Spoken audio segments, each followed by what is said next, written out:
All right, hey, gorilla time. Got a few of them here. Just going to do one right now.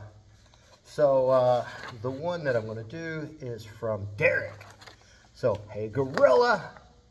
My name is Dereck. I recently graduated from Barber School.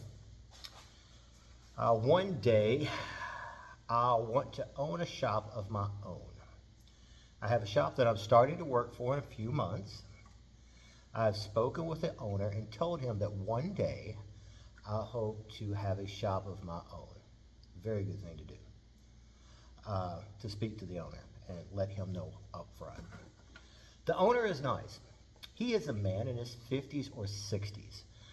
I would greatly appreciate any advice you can give. I really enjoy your posts. Keep up the good work. All right. First of all, like I said, very good thing you letting the owner know up front that you intend to open your own shop. So if someone comes into my place and they tell me up front that they have aspirations to have their own business, whatever it is, then I will help that person because I want to see everybody. I want to see everybody succeed. I want to see everybody feel like they accomplish things in their life, their goals that they set. Now, what I personally don't like, and I think it's very dishonest, very underhanding, is whenever someone comes into a shop or a business to learn things to open a business that is in competition with that. I've seen that happen in variety of businesses, not to me directly in manufacturing fitness equipment, but along my lifetime I've seen that happen, and that always, the person who approaches life and business that way, it always bites them in the end. You're better off doing exactly what you did and tell this man up front, okay? I commend you so much for that. Anybody else that listens to it, do that. Next. So this guy's in his 50s and 60s. You need to watch everything he does because if he's willing to take you on and he's been in this game for a long time, odds are he is looking for an apprentice, someone that he can turn the business over to. And should you be worthy,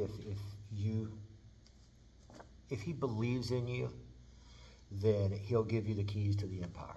He'll show you how to do it. Okay, so pay attention to the man, not just how he cuts hair, but how he conducts business. Okay, so this is something that most people won't tell you. Now, being a tradesman or I'm considering being a barber as a tradesman. That is something that is completely different than business. Okay, so if I'm going to go into welding, you can be a welder, okay, and you can use your hands and you can weld really well. But if you go into business for yourself, then you're no longer a welder, you are a businessman, okay? You have to learn to conduct business. It's a totally different skill set. And in order to run a successful business, 80% of your knowledge and time needs to be dedicated to business, not the trade, okay? This is why most people fall into this scenario, okay? I'll give this personal experience. My mother, I grew up in an upholstery shop. She was a fantastic upholsterer. People would bring her in literally vintage car seat frames, and she would design her own patterns, do her own foam work and molding foam to seats, and it would look amazing. Couches, she done some of the most beautiful Duncan Fife button tuck type. It's amazing. But the thing she lacked was understanding of business. And during this point in time, there wasn't a lot of resources for someone to learn business. Now it's different. So Dereck, you have an opportunity of a lifetime starting off because you have someone that actually has a shop, is willing to teach you. Now, what do you need to do? You need to understand that should you pursue your own shop, that you are no longer going to be just or primarily a barber. You will transition to primarily being a business person, okay? Now, that means that you're going to have to start looking looking to other people for mentors. Reaching out to me, I'll help you every way I can. Anything that you think that I may have knowledge in business to help you with, I'm an open book, man. The reason I'm that way is because I have had so many phenomenal mentors in my own personal life that's brought me from being someone with a skill set that wasn't business to help me develop skill sets in business. And that is going to be your best avenue of knowledge is other businessmen, other people that will take you under their wing that you can look at and see that they're actually on a path of success and can help you navigate through, okay? There's a couple books I would recommend. E-Myth is a good book. It's by Michael Gerber. That's a really good book.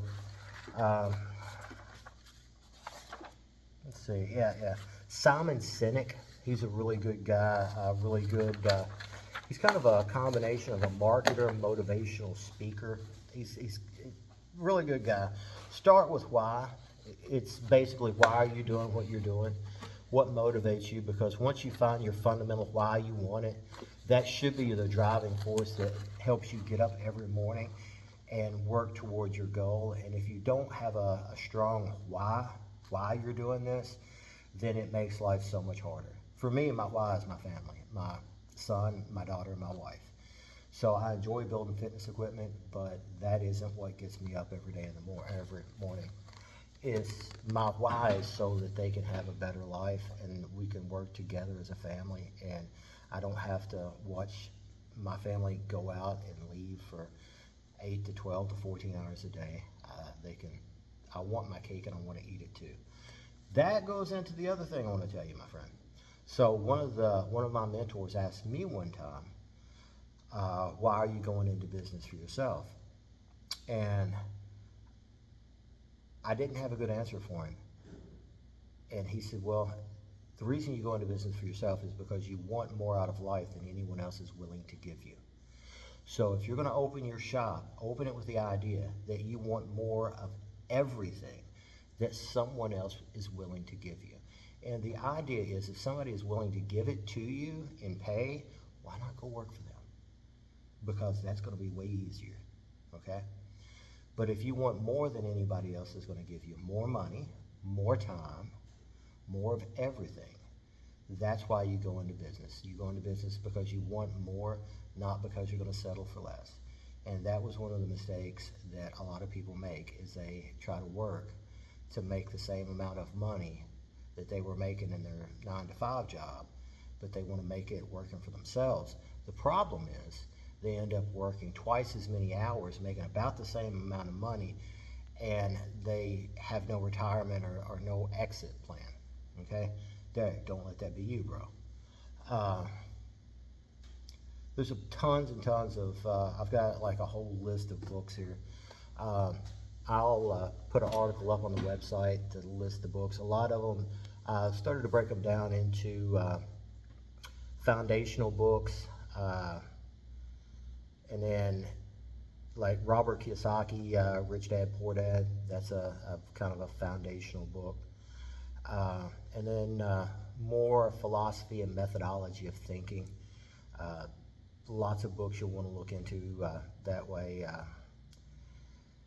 Let's see, what was Think Fast, Think Slow by Daniel Kahneman. That's the one I was thinking about that way. Anyway, Dereck, appreciate the question. Good luck in your future. Look for mentors. If you need anything from me, man, I mean, I'm not going to lend you money unless you got a really good, solid business plan. But for advice and how to get a loan from a commercial loan from somebody or something like that, I can give you advice on that. I can give you advice on what it's like to draw a business plan up, and just general communication with different things like leases and things like that, because I deal with stuff like that quite a bit as well. All right, I'm out of here. Trying to keep it under 10 minutes. If anybody has a Hey Gorilla question, just send it David at gorillastrength.us. Subject matter, Hey Gorilla. Later.